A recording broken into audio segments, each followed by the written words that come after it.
আসসালামু আলাইকুম, welcome from papa and নাবরুর। সবাই কেমন আছেন? আশা করছি সবাই অনেক ভালো আছেন, সবার দিন অনেক অনেক ভালো যাচ্ছে। So what a morning it was last night.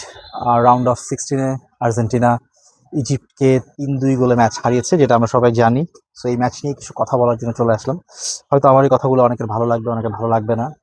So what. তো যাই হোক, পুরো ম্যাচটা একটু অ্যানালাইসিস করার আগে বলি যে গতকালকে স্কোরটা কেমন ছিল। লাস্ট গেম কেপ ভার্দের এগেনস্টে যখন আর্জেন্টিনা খেলতে নামে, তো সেই ম্যাচে আর্জেন্টিনা যেভাবে খাচ্ছিল তারই সূত্র ধরে আহ, আমাদের দলের কোচ এই ম্যাচে তার স্কোয়াডে কিন্তু বেশ কিছু চেঞ্জেস নিয়ে এসেছিল। যে চেঞ্জেসটা আমরা দেখতে পেয়েছি, পারাদেসকে শুরু থেকেই মাঠে নামানো হয়েছিল, আলভারেজ চলে এসেছিল। আমরা আশা করছিলাম হয়তো আর্জেন্টিনা হয়তো একচিটিয়া বা একতরফাভাবে ম্যাচ জিতবে, বাট সেখানে মিশর কিন্তু গতকাল দুর্দান্ত খেলেছে। দুর্দান্তভাবে আর্জেন্টিনাকে বেশ শেষ পর্যন্ত ভালোভাবে আমাদেরকে ভুগিয়েছে। শুরুর যে গোলটা করেছে মিশর, সেই গোলটা বলবো যে সেখানে আমাদের গোলকিপার মার্টিনেজের ডেফিনেটলি বেশ কিছু ভুল ছিল।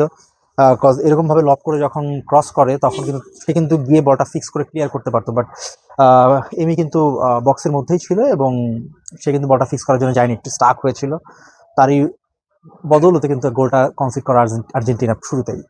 এবং এর পরপরই কিন্তু আর্জেন্টিনা একটা পেনাল্টি পায় এবং যথারীতি হয়তো বা মেসি তার ইনার প্রেশার থেকে পেনাল্টিটা থেকে গোল করতে পারেনি। অ্যান্ড হোয়াট এ ম্যাচ ইট ওয়াজ। প্রথম হাইড্রেশন ব্রেকের পর কিন্তু আর্জেন্টিনা কামব্যাক করার চেষ্টা করছিল, বাট হচ্ছিল না। একবার ম্যাকেলিস্টার একটা হেড দারুণভাবে সেভ করে, আলভারেজের একটা শুট জেনুইন গোল হওয়ার কথা ছিল, সেটাও গোলকিপারের দারুণ সেভ ছিল। এবং হাফ টাইমটা এভাবেই শেষ হয়। হাফ টাইমের পরপর মিশর কিন্তু আরও একটা গোল দিয়ে ফেলে, সেটা কিন্তু ভিআরের বদৌলতে কিন্তু গোলটা কিন্তু বাতিল করা হয়।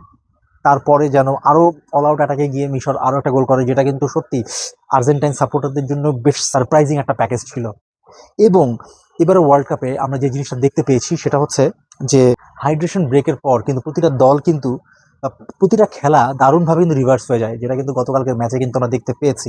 হাইড্রেশন ব্রেকের পর আর্জেন্টিনা একের পর এক অ্যাটাক করছিল এবং তারই ফলশ্রুতিতে সেই লাস্ট গেমে রোমেরো হাত ধরে যখন আর্জেন্টিনা কেপ ভার্দের এগেনস্টে জয়টা পায়, সেখান থেকেই যেন রোমেরো আবার দলকে একটা কামব্যাক গোল করলো।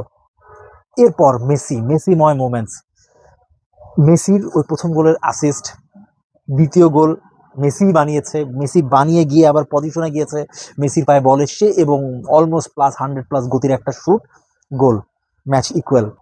এরপর বেশ কিছু কন্ট্রোভার্সি ক্রিয়েট হয়েছে, কজ অনেকে বলছে যে রিজনে লিসান্দ্রো মার্টিনেসকে ফাউল করা হয়েছে, সেই সিমিলার টাইপ অফ রিজনেই কেন সালার ফাউলটা ঘোষণা করা হয়নি। এখন এখানে আমার কথা, এখানে আমাদের একটু রুলস অ্যান্ড রেগুলেশনটা জানা উচিত, যে ফাউল বক্সের মধ্যে ফাউল কোনটাকে কনসিড করা হয়, এটা তো জানা উচিত।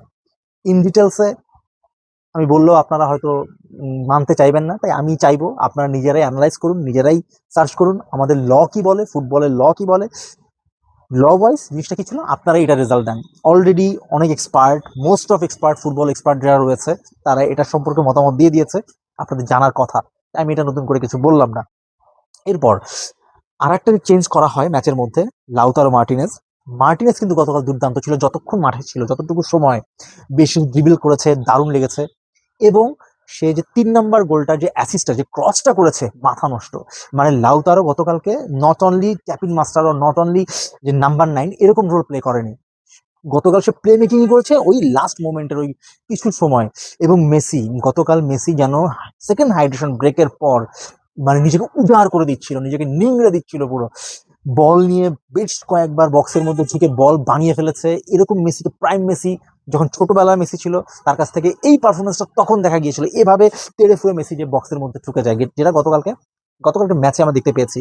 আরেকজনের কথা না বললেই না, গতকালকের ম্যাচে সে হচ্ছে পারাদেস যেভাবে ডিফেন্সে 1-to-1 একটা সেভ করেছে, কনফার্ম তাকে বিট করলে এটা গোল হয়ে যেত, মিশর আরো একটা গোল দিতে পারতো। এটা পারাদেস সেভ করেছে। এছাড়া পারাদেসের বলের টাচ ছিল, মোস্ট অফ দ্য বলের টাচ ছিল পারাদেসের।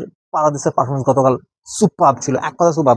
ইভেন মলিনাকে নিয়ে আমি লাস্ট একটা ভিডিওতে বলেছিলাম মলিনা ক্রস করছে না, গতকাল কিন্তু মলিনাও কিন্তু সেকেন্ড হাফে বেশ কিছু ক্রস করেছে, যেটা যেটা ভালো লেগেছিল। পরে যদি মলিনাকে তুলে নেওয়া হয় এবং তুলে নেওয়ার পরে আর্জেন্টিনা খেলার গতি কিন্তু আরো বেড়ে যায়। এবং 3-2 গোলে যখন আর্জেন্টিনা লিডে চলে যায় তখন দুটা ডিফেন্ডার নামানো হয়, একজন হচ্ছে ওটামেন্দি, সরি 3-2 আর 2 পরে নামানো হয় ওটামেন্দি এবং মেদিনা।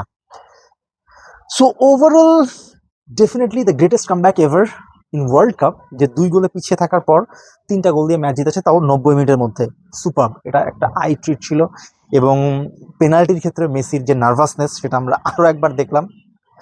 এমি মার্টিনেজ ডেফিনেটলি তাকে নেক্সট গেমে তাকে আরও একটু স্টাডি করতে হবে আই গেস, কজ এখন পর্যন্ত এমি ভালো খেলেছে, কিন্তু যে গোলগুলো সে হজম করেছে, এখানে তাকেও দায় দেওয়া যায়, দায় দিতেই হবে তাকে। এখান থেকে আমরা তাকে কখনো অ্যাভয়েড করতে পারবো না। এবং খেলার মধ্যে কন্ট্রোভার্সি থাকবেই। এটাও বলা যায় কাইন্ড অফ ফুটবলের বিউটি, যে আপনি নেগোশিয়েট করছেন, আর্গুমেন্ট করছেন, ইটস এ বিউটি। সো এটাকে পজিটিভলি আমরা দেখবো ডেফিনেটলি, এটাকে নেগেটিভ দেখার কিছু নেই। এক দলকে সাপোর্ট করবে, আর এক দল যাকে সাপোর্ট করছে না, মোস্ট রাইভাল টিম যারা, তাদের অ্যাগেনস্টে যে দলই খেলুক না কেন তাকেই সাপোর্ট করবে, এটা খুব স্বাভাবিক, এটা খুব নর্মাল। কিন্তু দিন শেষে আমরা সবাই বাঙালি, যখন আমাদের বাংলাদেশ খেলবে ডেফিনেটলি সবাই আমরা এক হয়ে বাংলাদেশকে সাপোর্ট করব। তাই এখন যারা ব্রাজিলিয়ান সাপোর্টার, তাদের প্রতি আমার ডেফিনেটলি সমবেদনা রয়েছে। আমিও ব্রাজিলের একজন fan, I mean Brazil football fan. So ঠিক আছে, ভিডিওর বেশি লম্বা করবো না, এই পর্যন্তই। ওকে, ভালো থাকেন, সুস্থ থাকেন। নেক্সট গেমে আবার আসছি। সারা ঘুমানে কলম্বিয়ার ম্যাচ দেখেছি, পরে কথা বলবো এটা নিয়ে। টেক কেয়ার, খুদা হাফেজ।